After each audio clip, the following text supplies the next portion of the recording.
alaikum wa rahmatullahi wa barakatuh. Peace be upon you all and welcome to the channel. In this video we will continue with memory in Java or in the Java virtual machine, and in this lecture we will cover the program counter, also known as the PC register, بإذن and God willing.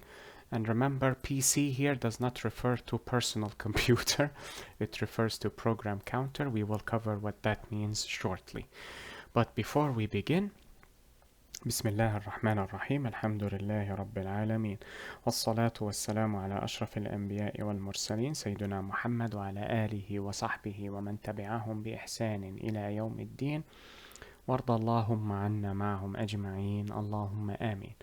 اللهم صل على محمد وعلى آل محمد كما صليت على إبراهيم وعلى آل إبراهيم وبارك على محمد وعلى آل محمد كما باركت على إبراهيم وعلى آل إبراهيم في العالمين إنك حميد مجيد.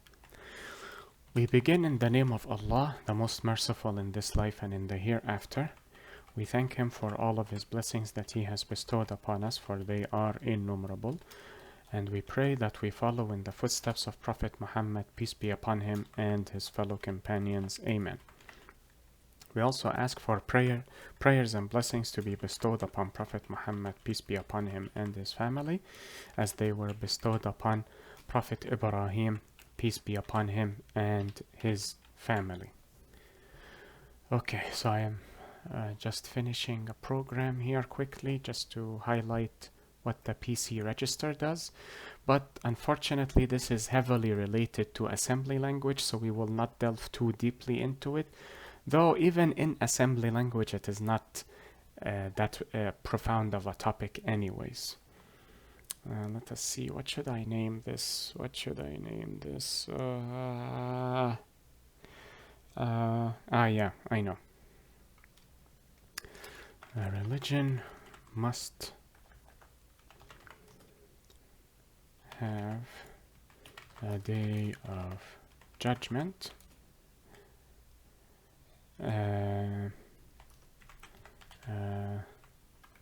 Must have legislation.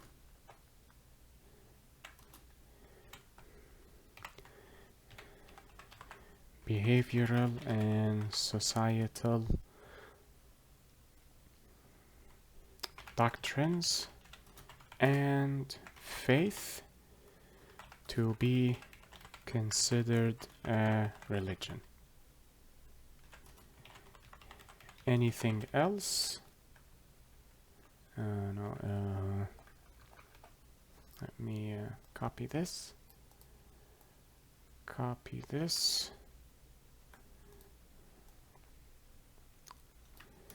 And paste it here.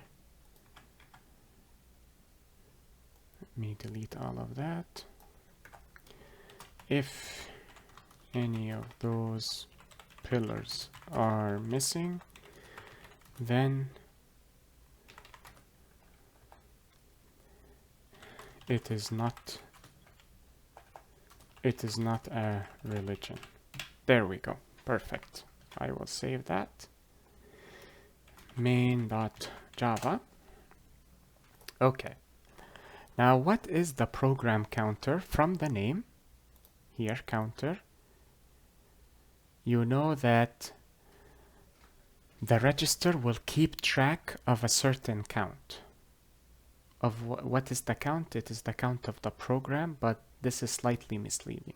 As we mentioned before, a register is nothing more than a portion of memory that stores temporary that stores information temporarily.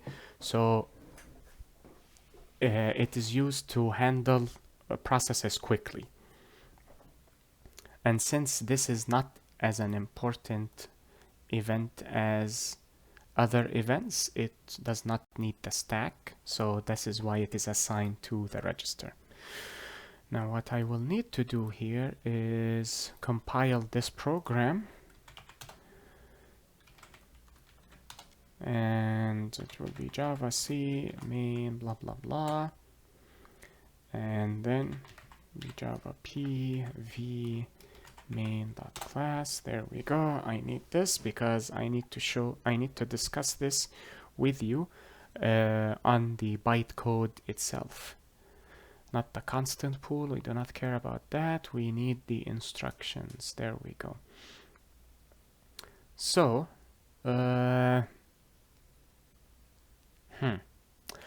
you know what, should we take this? Yeah, let us take this.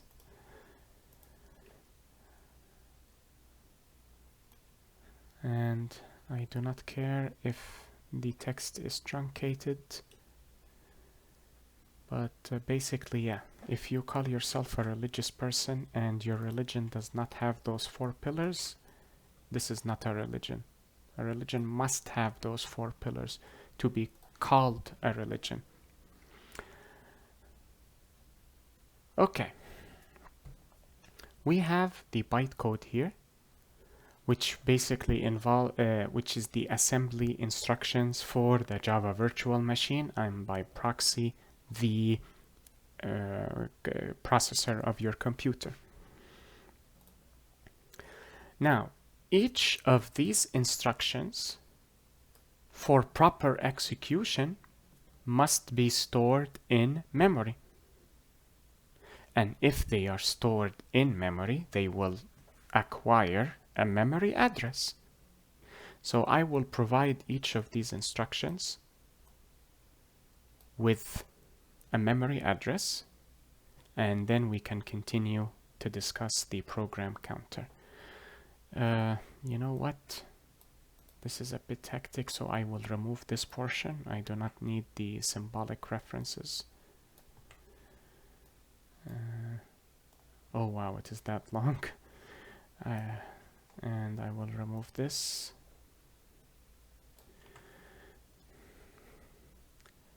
And drag this up here like so. Possibly disable, enable transparency.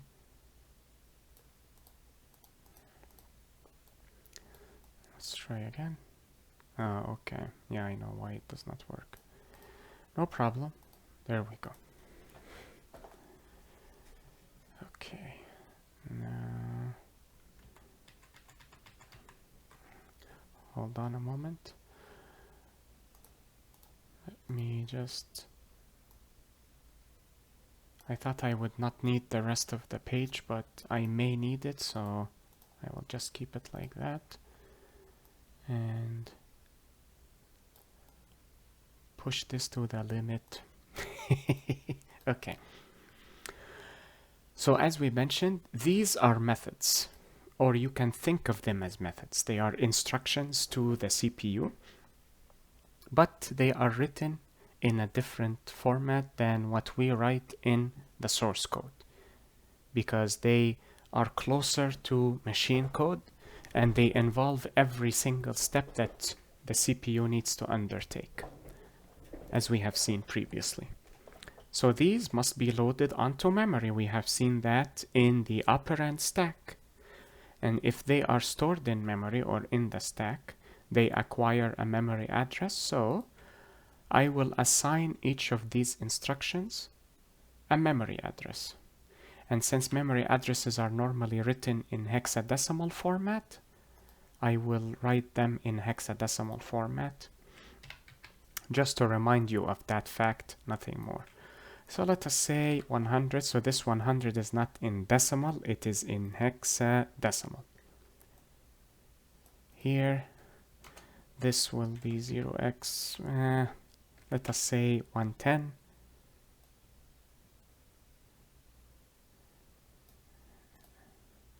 This will be 118.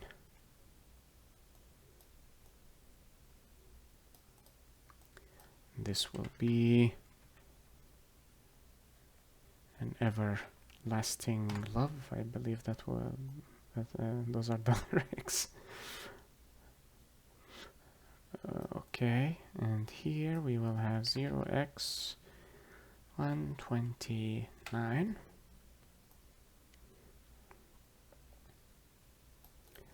And this 132. And this is the return address, which we discussed in the operand stack portion. That is where the program must return to continue execution of another method. But this is the main method, so it ends here, of course. And thus we come to the end of all tales, where loyalties falter, but the bond always prevails. Okay.